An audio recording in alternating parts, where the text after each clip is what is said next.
My name is Tara Simpson. I'm 66 years old, retired and living alone in Riverside.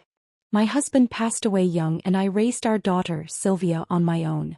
Back then, I worked shifts at the local textile mill, round the clock, back-breaking labor that left my body worn out and aching in ways that never fully healed. Which city are you watching from? Drop it in the comments. And hey, make sure you watch till the end. Something's going to happen that you won't see coming. Even after I retired, I didn't sit still. I scrubbed floors, took on odd jobs, did whatever it took to get by. Penny by penny, year by year, I clawed my way to a savings of $152,000. That money is my safety net. My secret weapon. It's the one thing standing between me and the unpredictable messiness of old age. My most loyal companion for the years ahead. I have only one daughter. She has her own life now, her own little family. And I have no intention of being a burden to her. None. So to me, that money isn't just a number in a bank account. It's my partner. My steady, silent other half. 3 years ago, my daughter Sylvia married Todd Miller.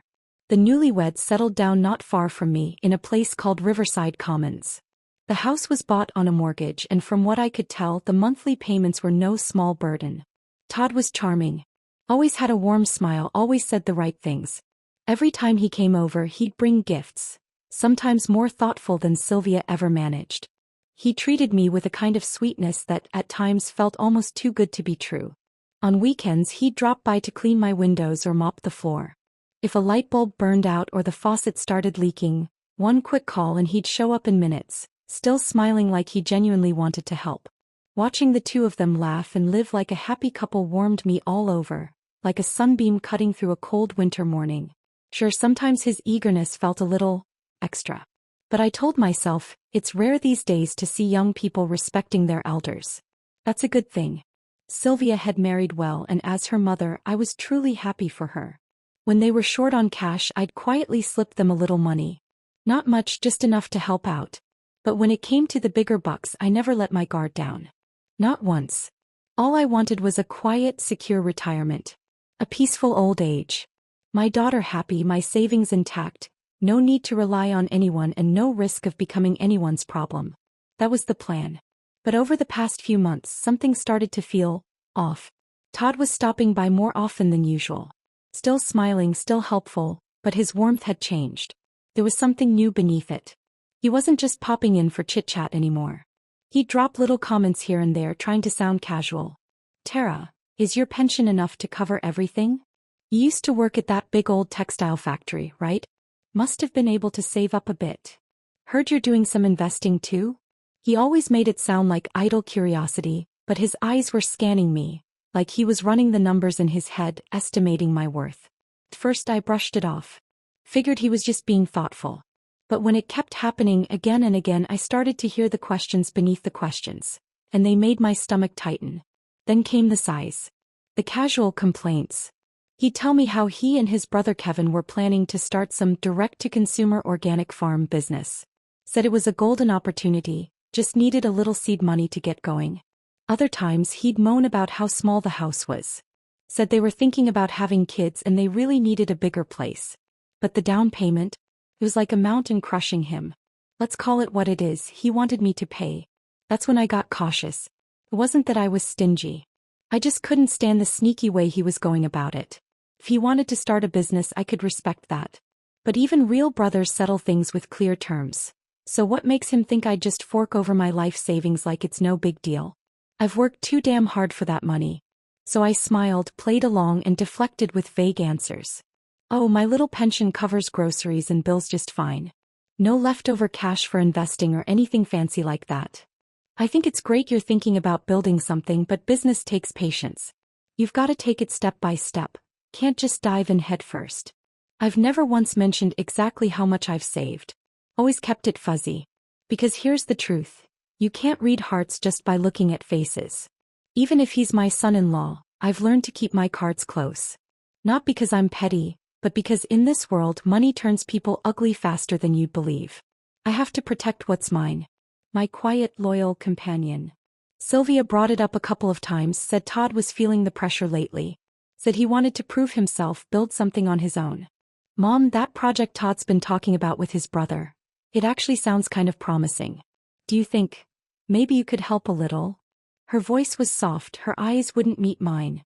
The second she said it, I knew. Todd had been working on her, feeding her the pitch.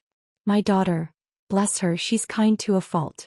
She loves with her whole heart and she trusts Todd like he hung the moon. I sighed, took her hand and said gently, Sylvia, starting a business isn't a game. It's not that I don't want to support you both, but this money, this is my retirement. If it all goes south, what do? Have Todd get a steady job first. Let him save up. When he's built up some capital of his own, then we'll talk. If I can help, I will.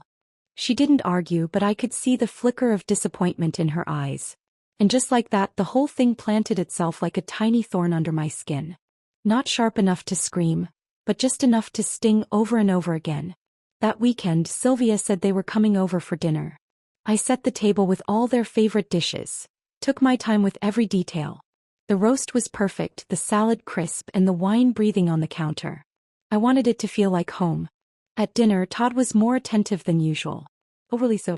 He kept refilling my glass, checking in on how I was feeling, even swapped out my old wine glass for a brand new one he brought with him. Tara, he said, flashing that practiced smile under the warm dining room lights. I know you love your red wine, so I picked up a new glass set for you. Last time I was here, I noticed yours were looking a little worn. He kept raising his glass to toast me, clinking it against mine with exaggerated cheer and knocking back drink after drink.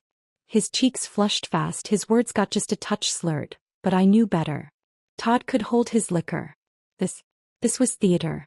By the time the wine was halfway down the bottle and the plates had been picked clean, he set his glass down and leaned in, eyes glassy with something that wasn't quite alcohol. Tara, he drawled, voice a little too smooth, a little too slow. There's something I've been meaning to tell you. I sat back in my chair watching him carefully. I knew that tone. Something was coming.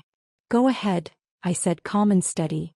Sylvia keeps telling me you've only got a little bit of money saved for retirement. But I don't buy it. His body leaned toward me, his voice dropped low, but his words carried an unsettling certainty. You've worked your whole life. No way you only have that little. Come on, can't you just be straight with me? How much do you really have saved? He paused, then rushed to wave his hands like he'd stepped on a landmine. No, don't get me wrong. I'm not trying to pry really.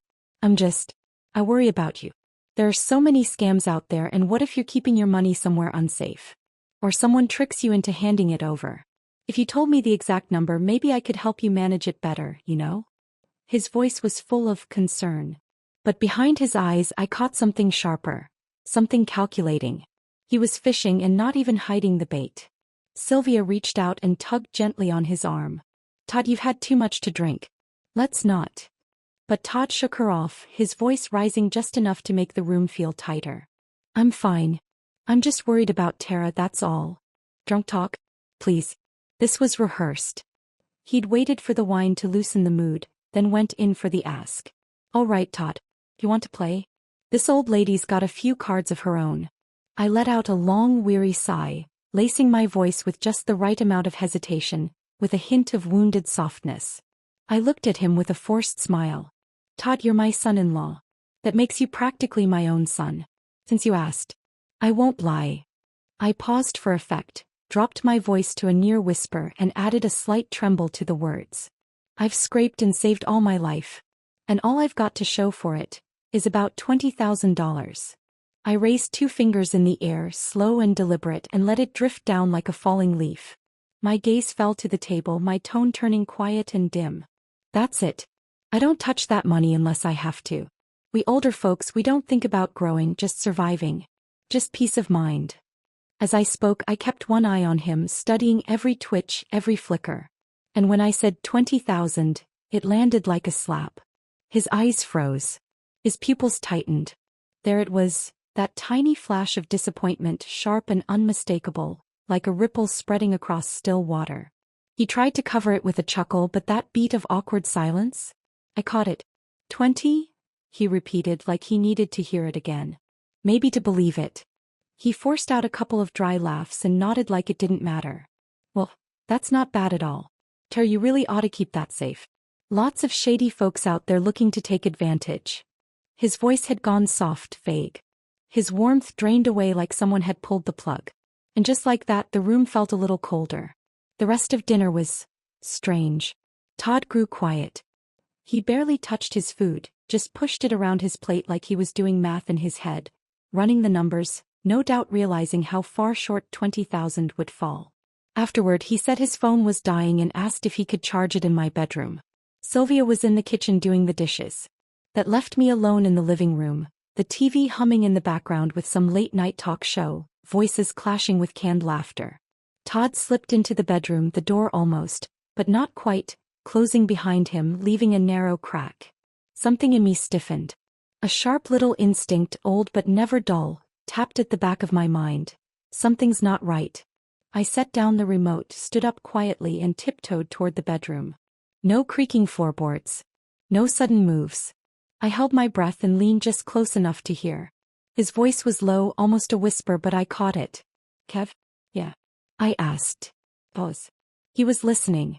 She says she's only got 20. There was frustration. He was trying to keep his voice low, but it was soaked in disappointment. Like someone who'd opened a treasure chest only to find it filled with rocks. Yeah, she's sticking to it. Same thing Sylvia said. Another pause. That plan of ours. It's probably not gonna happen. Said. Then. Fine, I get it. What else can we do? Just put it on hold. We'll talk later. The line went dead. Silence settled like dust. Only the soft, mechanical hum of the air conditioner remained. I stood there frozen. Cold sweat crawled down my back. My fingers tingled with adrenaline. The chill rose from my feet and ran straight to the base of my skull. Plan? Not gonna happen as expected? So that was it. The charm, the thoughtful gifts, the housework, the warm smiles. None of it had been real. Todd wasn't helping out of kindness. He wasn't checking in because he cared. He was casing the joint. All that sweetness had just been camouflage. In their heads, my savings, my $152,000, had already been counted, divided, maybe even spent. They were just waiting for the handoff. Only instead of the full pot, I dropped a decoy, 20 grand. And just like that, their little scheme unraveled. It hit me like a gut punch. Pulled. Heavy. Paralyzing. I drew in a breath, slow and deep, forcing myself to stay calm. I walked back to the couch, picked up the remote, pretended to flip channels. On screen, the flickering blue of the TV danced across my face. But my eyes, they weren't watching anymore. They were locked in the middle of a storm. Todd came out of the bedroom a few minutes later. His face was pale, jaw tight, and there was a shadow in his eyes he couldn't quite shake off. But the moment he saw me, he plastered on a smile. A weak, forced thing that looked more like a grimace than anything else. Tara, I think we'll head out. You should get some rest. Sylvia had just come out of the kitchen, drying her hands on a towel. He glanced up, confused. Already? Why not stay a little longer? No, Todd said quickly, tugging at her arm. We've got an early morning. He practically dragged her toward the door.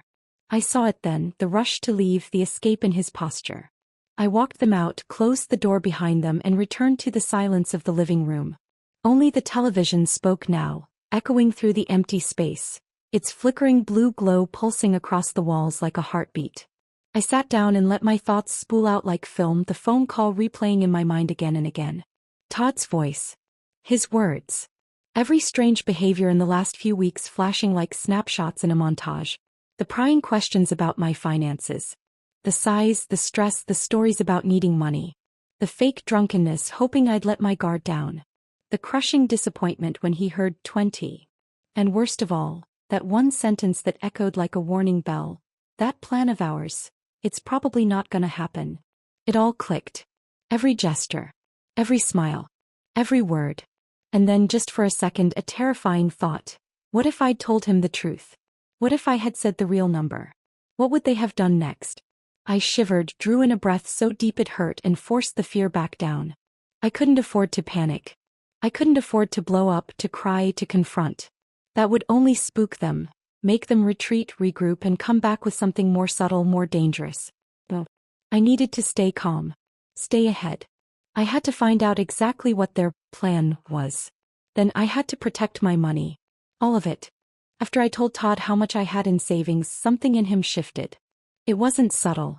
In fact, it was almost comical. He still smiled when we saw each other, sure, but that smile had changed. It wasn't warm anymore. It had all the charm of a receptionist trained to be polite, distant, thin, and utterly devoid of feeling. The handyman routine vanished too. No more weekend visits. No more offers to fix the leaky faucet or replace a bulb. And most telling of all, he never once brought up money again. It was as if that dinner, that quiet little interrogation, had never happened. As if the 20 grand I fed him had been a slip of the tongue or something he'd misheard. But I knew better. I knew it wasn't over. Not with Todd. Not with Kevin. Those two brothers weren't the quitting type. Sure enough, it didn't take long for them to change tactics. Todd stopped showing up alone. Instead, he started bringing Kevin around more and more. On the surface, they were just stopping by for dinner, or keeping me company. But I knew what they were really doing. Trying to get the information they couldn't squeeze out of me the first time. They were just switching angles. Kevin was younger than Todd by a few years. Didn't have his brother's clean-cut look, but he more than made up for it with charm. From the moment he walked in the door, it was, "Hi, Aunt Tara." Warm, familiar, casual. His eyes darted around like he was scanning every corner, every cue, his mouth running a mile a minute. He had that slippery kind of energy people sometimes call clever. But that kind of clever always puts my skin on edge. He was never idle either.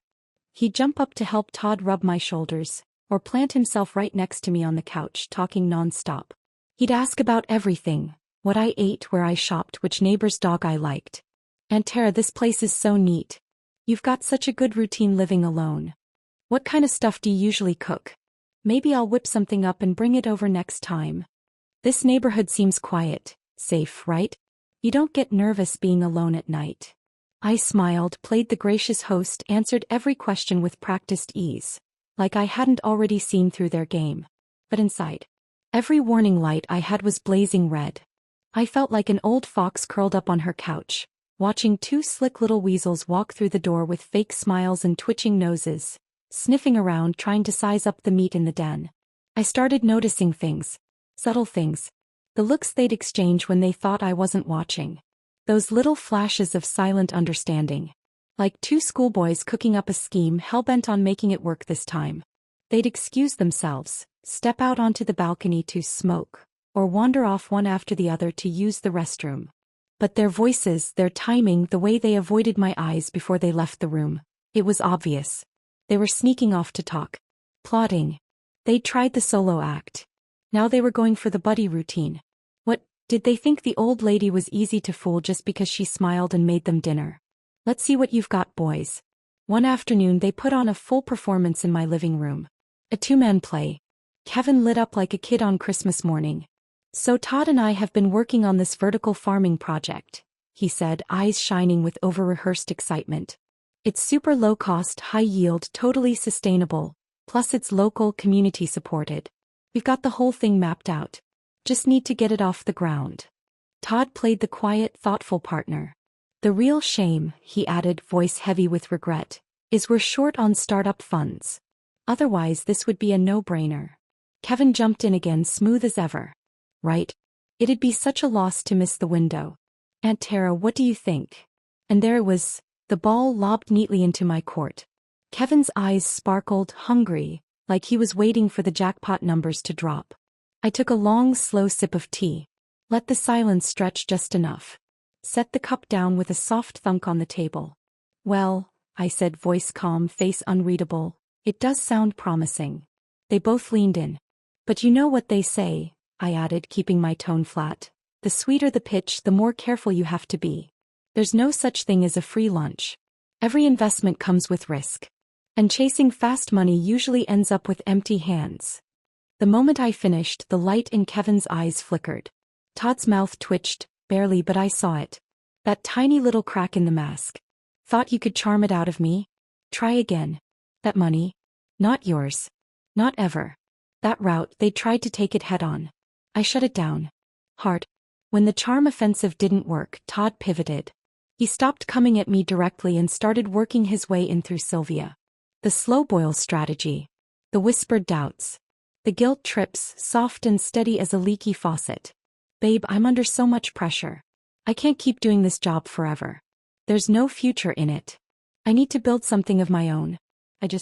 I don't have the money to get started. You know my buddy Daniel? His father-in-law invested in his food truck. Now the guy's killing it. I'm not asking for much, just a little faith. Your mom has money. She could help. Why won't she? I'm your husband. Doesn't that make me family too? That kind of talk, spoon-fed in soft tones and tired eyes, seeped into Sylvia like warm water around a frog. Not loud. Not forceful. Just persistent. And Sylvia, my sweet loyal girl, she's got the softest heart I know. She believed in him. Still does. She saw him as hardworking, ambitious, a man trying to build something better. Little by little, Todd drew her deeper into his web. He started visiting me more often. Always helpful, always kind, but something in her eyes had changed. There was a weight behind her glances, something she couldn't quite say aloud. Until the day she finally did. She'd just finished trimming vegetables, still in her apron, sitting on a kitchen stool with her hands nervously twisting the fabric's hem. Mom. Yes, sweetheart. I answered gently, though my gut already knew where this was headed. Just, Todd's been under a lot of stress lately. His brother's project. It actually sounds kind of promising. She looked up at me, eyes darting away almost instantly, like she couldn't bear to meet mine. I was just thinking, you know that 20,000, could you maybe lend a little? Just to help them get started? Todd said it's only temporary. As soon as they turn a profit, he'll pay you back. He even promised interest. There was. I knew it would come eventually. But my heart didn't ache for the money. It ached for her. My daughter, my flesh and blood, was being turned into a bridge. Not a partner in a dream, not a business ally. A pawn. A piece in a game she didn't even know she was playing. I looked at her and felt something prick sharp inside me. Not anger. Pain. I couldn't blow it up. Not now. I couldn't rip the blindfold from her eyes and destroy her faith in her husband all at once. That would only shatter her, maybe even her marriage. So I swallowed the heat in my chest and kept my voice calm, warm, measured. Sylvia, I said softly, locking eyes with her, it's not that I don't want to help. But you have to understand, that money, it's my safety net. It's all I've got. I paused, let the silence weigh down the moment, then continued, firm but not cold. Business is never a sure thing. What if this project fails? If that money disappears, what happens to me? Who's going to cover my bills? My future? You and Todd? Can you really afford that? He went still. My words landed. She opened her mouth, then closed it again. She knew the answer. Of course she did. They could barely handle their mortgage, let alone another human's living expenses. Mom, she murmured, her voice catching in her throat. I know it hasn't been easy for you. I want to help Todd, that's all. I lifted a hand and gently cut her off, letting a little more gravity seep into my tone. Sylvia, it's good for a man to want to build something. But it has to come from his strength. From work. From effort. When you build on someone else's sacrifice, especially by pressuring your own mother, you might get the money but you won't get far. Because that kind of money, it carries weight. And it won't carry him. That hit. She looked up at me stunned, like I'd just slapped her with truth she didn't want but couldn't ignore. Mom, how could you say that about Todd? He's not like that. I held her gaze and sighed, heavy and slow. Are you sure? I asked quietly. Think about how he's been acting lately. The way he asks. The timing. The pressure. You really haven't noticed anything off? She didn't answer. She couldn't. My daughter. My baby. The center of my world, and now the very thing tearing me apart. She thought she was protecting love. But she didn't see how Todd had used her. As a messenger, a battering ram, the final key to unlock my defenses.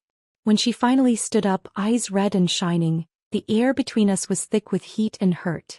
She left without looking back, walking faster than usual. She was angry. And worse, she was wounded. I didn't follow. Because I knew, the wall rising between us, brick by bitter brick, wasn't hers. It was Todd's. And now that his path through Sylvia had failed, and my 2000 seemed more real than ever, he went quiet again. The visits slowed. The smiles faded. But I didn't feel relief. Because I knew him. Men like Todd don't quit.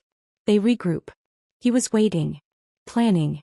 Watching for a crack in the armor. So I made a decision. If he was waiting to make his next move, then maybe it was time I made mine first.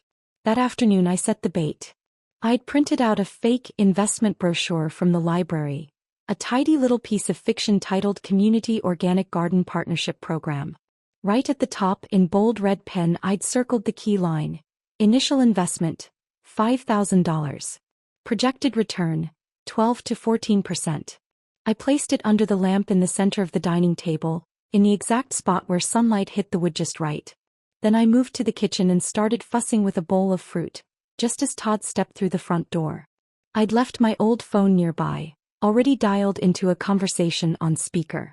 Well, I'm telling you I can maybe scrape together $5,000. But that's pushing it. I need to hold on to the rest for medical expenses someday. You're the one who said it's low risk and stable returns. I don't know though. That's a quarter of everything I've got. Makes me nervous. Out of the corner of my eye, I watched Todd pause in the entryway, still halfway through taking off his shoes. His gaze went straight to the table.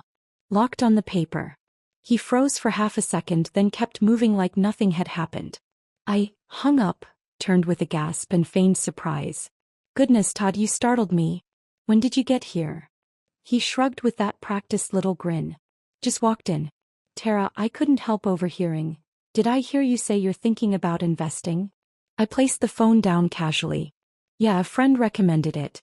Some sort of community project. Sounds interesting. I mean, I only have $20,000 in savings, so $5's the most I could risk. Just playing around, really. He glanced at the paper again, trying to keep his tone light. You're really considering it? Is it legit? I pretended to hesitate. I haven't made up my mind. Honestly, the amount's so small they're not exactly jumping to let me in. I figured I'd get a second opinion from someone younger, more financially savvy. Todd's lips twitched. His eyes, though, those gave him away. They lit up. You know, he said, pulling a stool closer, it's great that you're even thinking about investing. But if you're serious about doing something smart with your money, why not consider our farm project? At least it's being run by family. You know, we'd never steer you wrong. I picked up my tea, smiling as I blew across the surface. Oh, honey, I said softly, when it is family, the knife goes in a little deeper. That's what makes it sting. He blinked just for a moment and the smile faltered. Tara, you're hilarious, he said, forcing a chuckle. I sipped the tea. These days, even blood brothers keep accounts straight. So a son-in-law, well, I think you see my point. He didn't answer. Just stared at the fruit bowl, his mind clearly running 100 miles a minute. And sure enough, the very next day Kevin showed up. His smile was brighter than usual. Too bright, and he didn't even wait for his coat to come off before launching in. Aunt Tara, Todd told me you're looking into a community farm investment too? That's amazing, we're in the same space. I raised an eyebrow, lips curling at the edges, but I played it warm. You two are starting to finish each other's sentences. He grinned and clapped Todd on the back. That's called great brotherhood. And hey, family should look out for each other, right? We were thinking, maybe you'd consider putting that investment into our project instead? Minimum is $10,000. I gave a long, practiced sigh. You boys know I only have 20 total. Exactly. Kevin beamed. Start with 10. Just try it. Once it pays off, you can always add more later. I gave them a polite smile, no more. No agreement. No commitment. Just silence. But in my heart I knew they'd bitten. Todd and Kevin's energy kicked up a notch after that. More visits, more charm, more effort. I could almost see the dollar signs spinning in their heads. But that wasn't what troubled me most. It was Sylvia. She started dropping by more frequently too. Said she just wanted to check in, but something about her felt off. She wasn't relaxed like she used to be. Her smiles were thinner, her movements a little too careful. Like someone trying to act normal while hiding a splinter. She'd walk in and glance around like the room might be hiding secrets. Her eyes wouldn't settle. Her mouth would twitch like she had something to say but kept swallowing it. I didn't call her on it. Not yet. I just poured her a cup of her favorite jasmine tea, sweetened with a touch of honey, and smiled like I didn't notice a thing. But inside, I was watching, waiting, listening. She sat at the kitchen bar that day, quietly stirring her tea with the little string from the bag, eyes down, lips sealed. I sat across from her, flipping through a stack of grocery circulars like it was any other afternoon. But the air between us, heavy. Like something was crouched on the countertop, waiting. I didn't rush her. Just let the silence stretch. Let her sit in it until she was the one who needed to break it. It took a few minutes, but finally she lifted her head and spoke, careful, tentative. Mom, are you thinking about investing in that project your friend told you about? I didn't even look up. Didn't say I was. Just reading through the materials, seeing what it's about. Supposedly stable returns, but I haven't decided yet. Still thinking. She nodded, took a small sip of tea, then after a beat asked, Are you planning to use all 20,000 for it? Now I looked at her. Dead on. My stare caught her off guard. She flinched like a kid caught sneaking cookies. Her eyes darted away, her voice dropped even lower. I didn't mean anything by it.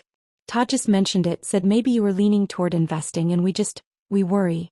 We don't want you to get scammed. That tone. I knew it. Not hers. That was Todd's script, word for word. I sighed, soft, slow, and let my voice go gentle but not without weight. Sylvia, I appreciate you worrying about me. Really I do. But what I don't understand is, why is your husband so eager to know how much money I have? She opened her mouth, then closed it again. No answer. I leaned in just a little. Last time he came over, I casually mentioned looking at some investment materials. Next day, his brother's at my door with a whole sales pitch, asking me to fund their project. You don't find that timing a little too convenient? Still nothing. But her silence said more than she realized. I saw it in her face. The hesitation, the tension, the tug-of-war happening behind her eyes. So I softened again. I couldn't press too hard, not yet. She was already fraying at the edges. You're my daughter, I said quietly. I raised you on my own. I know your heart better than anyone. You're not trying to hurt me. You're just being pulled. He's said enough things often enough that now you're unsure. Her eyes welled up and she bit her lip. Mom, he's really under so much pressure. I know you don't trust him, but he's not a bad person. I didn't argue. Just set my teacup down gently. I never said he was a bad person, I said calmly. But I am wondering if he sees me as family. She froze. Kept going. Soft voice, steady hands, not 1 inch of anger, but every word hitting exactly where it needed to land. If he saw me as a mother, he wouldn't be eyeing my retirement money like it's a lottery ticket. And if he really loved you, he wouldn't be using you to get to me. The room went still. That last line hit like a hammer in a velvet glove. Sylvia lowered her head. No more protest. No more defense. He understood. She just didn't want to admit it yet. But I'd planted the seed. And that seed? It would grow. She left a little while later, eyes red, no goodbye, just walked out the door and didn't look back. I stood there in the kitchen, alone, her face still flickering in front of me like a candle about to go out. It hurt. Of course it did. But I knew better than to let that hurt cloud me now. This wasn't the time to be soft. As I rinsed out the cups, dried them, and placed them carefully back in the cabinet, a thought took hold, sharp and sudden. I need proof. Real solid proof. Not for her. Not even for me. For what comes next. When you get to the point where you're locking your own doors against people who share your dinner table, the warmth's long gone. But cold doesn't mean careless. I pulled out my old phone from the drawer. Scuffed screen. Cracked corner. But when I tapped the voice memos app, it still worked. Grainy, yes. But it would pick up a conversation behind a closed door. And sometimes that's all you need. It was time to stop defending and start recording. For the next few days, I lived as if nothing had happened. Cooked, cleaned, took my walks, fed the birds like I always did. But I was watching. And sure enough, Todd and Kevin started coming around more often again. But this time their tempo had changed. They stopped pushing. Stopped pitching. Instead they played the long game. Kevin showed up one afternoon with a brown paper bag full of cookies. Hand-baked, he said, from some friend's boutique bakery. If our farm thing really takes off, maybe we can bring you in as a partner, he winked. I smiled. You boys really don't need to keep thinking about me. I don't exactly have the means to bankroll anyone. Kevin grinned back. Still, Aunt Tara, you deserve to feel included. You've got taste. And every venture needs someone with a little class. Included. Plus. No, sweetheart, you mean liable. You mean on the hook. I let the comment pass. Then when the two of them went into the kitchen to help me move some boxes, I slipped my old phone under the flowerpot base near the dining table. Perfect angle, good range. They didn't notice. And when they came back to sit down, they got comfortable fast.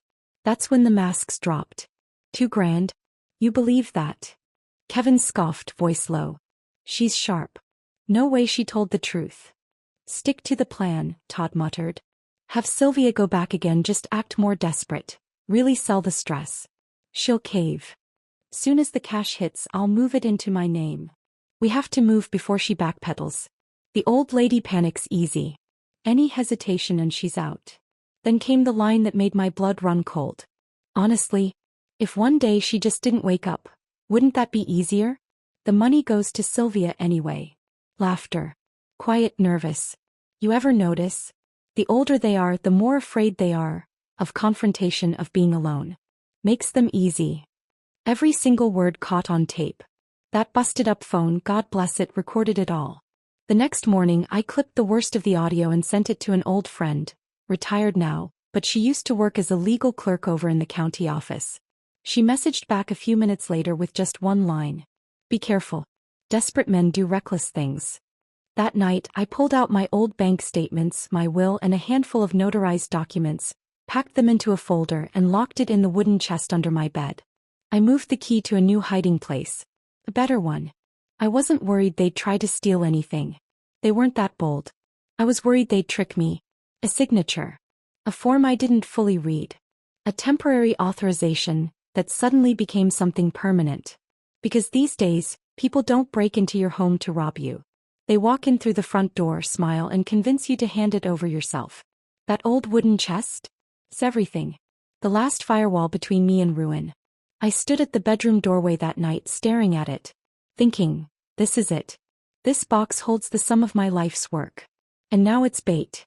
The day they came back, the sky was heavy, gray clouds pressing low, tree branches outside scraping the windows like nervous fingers. The wind had that unsettled feel, like something was about to break. I sat at the table, flipping through the same old community organic garden brochure. It was showtime. They'd said they were coming by to drop off new product samples from their farm and maybe chat a bit more about investment options. I left the brochure wide open, underlined in red. If family input is required, consult before investing. My recorder was already in place, buried in an empty tea tin on the lowest shelf of the bookcase. The doorbell rang. I didn't even look up. Todd entered first, all fake sunshine. Tara, low pressure today. Hope your head's not acting up? I'm fine, I said, tone flat. Just reviewing some project materials. Kevin followed, chipper as ever, holding a paper bag. Homemade onion bacon cookies today. My own recipe. Tell me what you think. I took the bag without a glance. Thanks. They sat down. Exchanged a glance.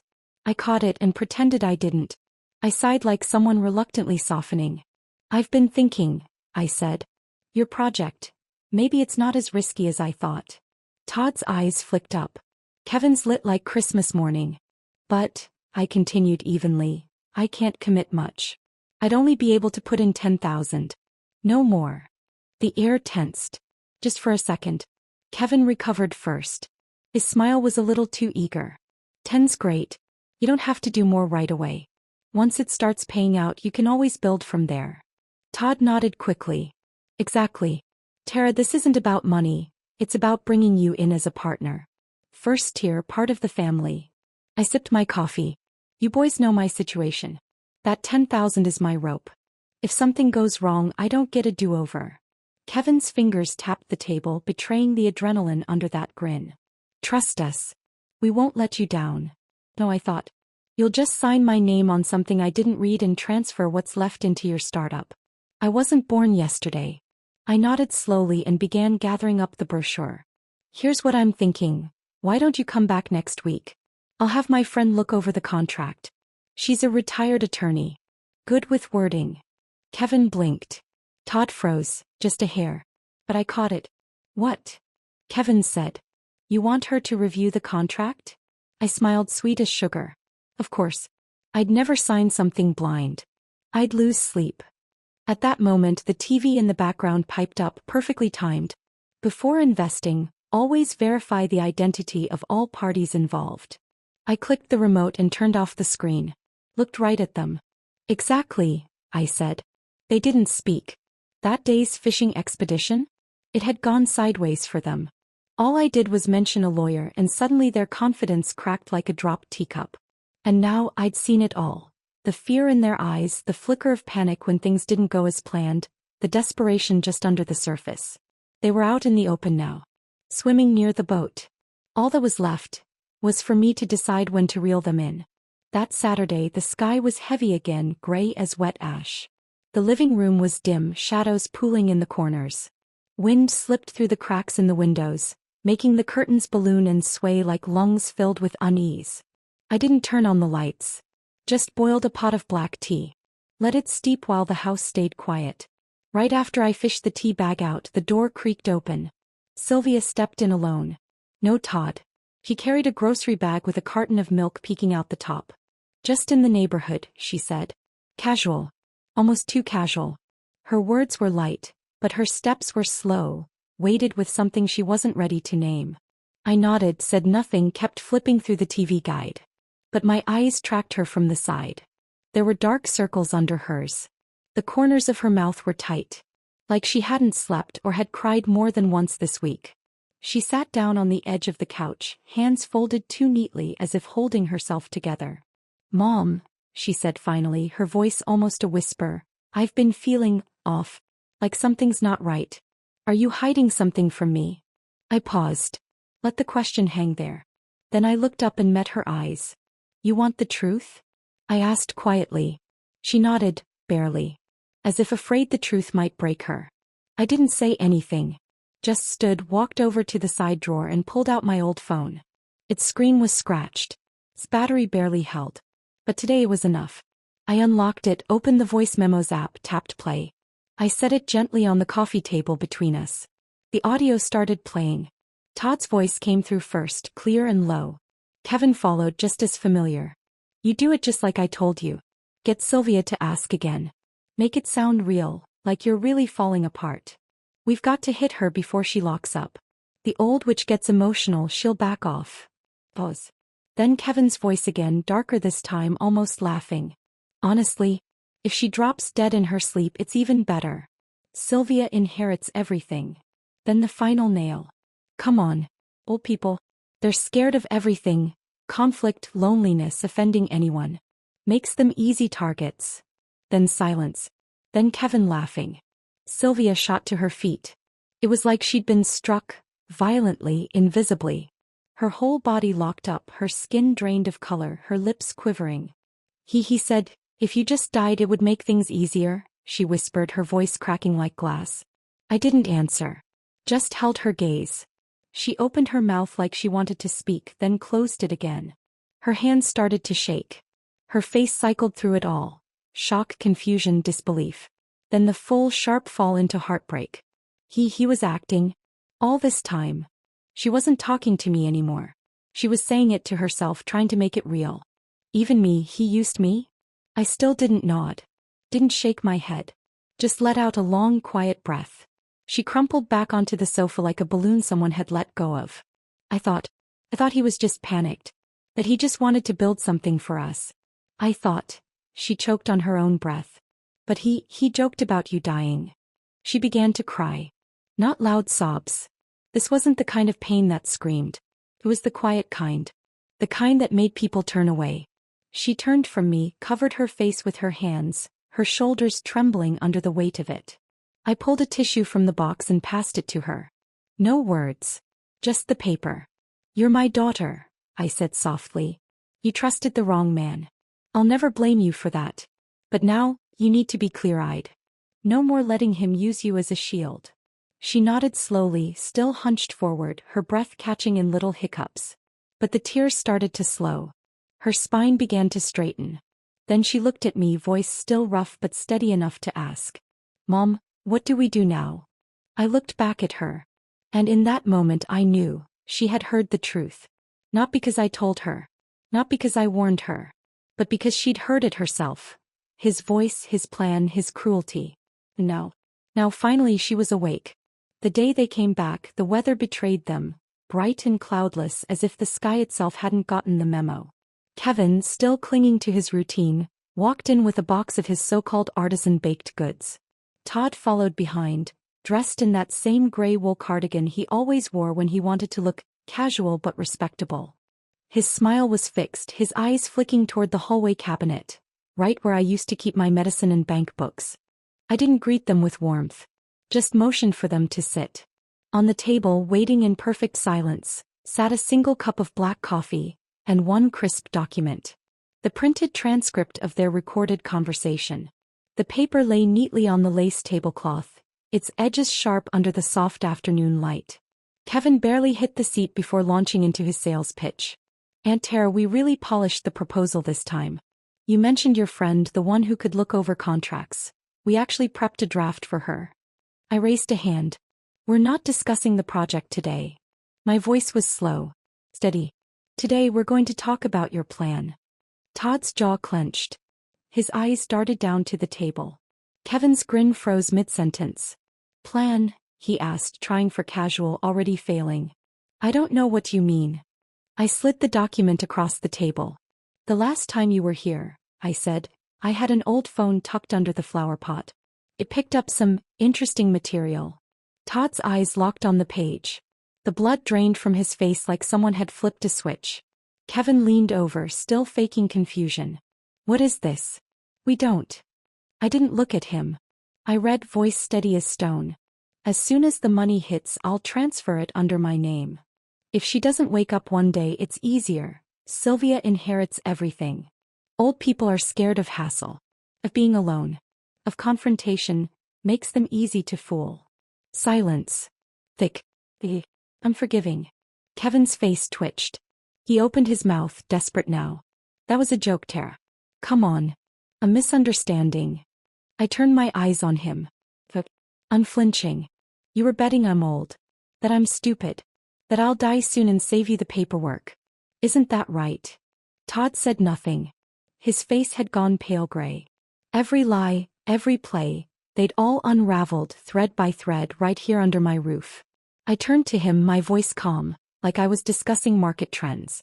"Do you have any idea what I went through to raise Sylvia on my own? Do you even understand what the word sacrifice means? You want to start a business? Fine. But you thought my death would make things easier. My life savings were never yours to skim. And if you saw me as a hurdle instead of a human being, then let me be clear. This hurdle isn't going anywhere.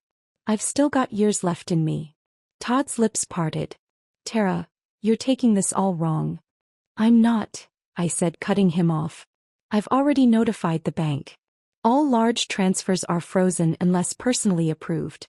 I updated the trust. My lawyer was here on Wednesday. Not a dime goes to anyone who isn't blood." Then I turned to Kevin. "If I see you near this house again, I will call the police." Kevin shot to his feet, face flaming, voice cracking. "You're paranoid. This is all in your head." I didn't blink. "The recording you heard isn't the only one. I have the full version, including the part where you and Todd discussed how to wear me down." He went quiet, stared for 2 seconds, then spun around and slammed the door on his way out. Todd stood there still, expressionless, like the truth had knocked the wind out of him, but pride wouldn't let him show it. I looked at him, straight through him, and when I spoke, my voice dropped, low and final. "You were never my son. You were my daughter's husband, and for that I gave you the respect the title deserved. But as of today, that title earns you nothing from me." He lowered his head, shoulders drooping. Then he muttered, hoarse and bitter, "Sylvia's going to regret this." I looked at him, unflinching. "No. What she regrets," I said quietly, "is not seeing through you sooner." He didn't say another word. Just turned and walked out, eyes burning, fists tight, every ounce of pretense stripped away. I watched him leave. Not with hate. Not even with anger. Just a cold, clear sense of closure. And the quiet knowledge that, for the first time in this long game, the table had turned. 3 days after Todd walked out, Sylvia came back, with nothing but a suitcase and silence. No tears. No dramatic declarations. She rolled her luggage to the entryway, set it down, and walked straight into the kitchen like she'd never left. She pulled out a bunch of spinach and started sorting the leaves, hands moving with quiet purpose. I didn't ask what she'd decided. I knew she'd tell me when she was ready. That evening, over dinner, she finally spoke. "Mom," she said, her voice steady, "I sold the house. I moved out. I've got a short-term rental lined up, but before I go there, I want to stay with you for a while. Is that okay? I nodded. If you've made your choice, that's enough for me. She hesitated for a moment, then added, I ended things. He tried to talk me into staying, but I couldn't even look him in the eyes. I looked up at her. My voice was soft, but it didn't waver. You weren't holding on to him, Sylvia. You were holding on to who you thought he was. Her lips pressed together. She nodded faintly. I thought, if I stood by him, if I carried the weight with him, even if he didn't have much to give back, it would mean something. But I didn't even know the ugliest part of him was hiding right under the surface. I reached across the table and took her hand, gave it a gentle squeeze. What breaks us, I said quietly, isn't poverty or bad luck or even failure. It's giving someone your trust and watching them treat it like a weakness. Sylvia didn't say anything, just nodded again. But in her eyes I saw it, that quiet, painful clarity of someone who's finally awake. After dinner, I handed her a small document folder. Something I'd kept tucked away for years. Your father left these before he passed, I said. It's not money, just notes. Ideas. Plans. He made mistakes. He dreamed too big sometimes. But he never lied to me. Not once.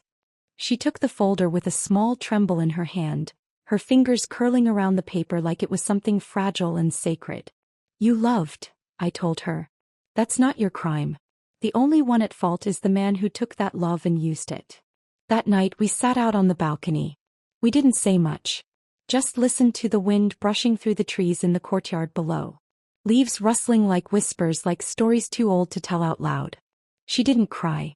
But I knew without a doubt, this time she was done. A few weeks later I signed up for a pottery class at the community center. I also picked up a volunteer form. Something about helping with the garden behind the building. You're not exactly young anymore, the administrator chuckled. I smiled right back. I spent my younger years saving money. Now I'm finally allowed to play in the dirt. Outside the sun was warm just the way I liked it. I walked home with a canvas tote on my shoulder, passing a group of kids kicking a ball across the sidewalk. I stopped for a moment just to watch. Couldn't help the smile that crept up on me. When I opened the door, Sylvia was in the living room organizing hangers. She glanced up, hair tucked behind one ear, and gave me a tired but genuine smile. Mom, what did you do today? I held up the tote. Made a mug. Or tried to. Turned into an ashtray somewhere along the way. We both laughed. Sometimes you think you're getting old. But really you're just finally starting to see people for who they are. Getting older doesn't mean retreating from life's battlefield. It means switching battlefields. And fighting for yourself. I didn't give my retirement money to anyone. But I gave myself something better. A sense of peace. I wasn't fooled.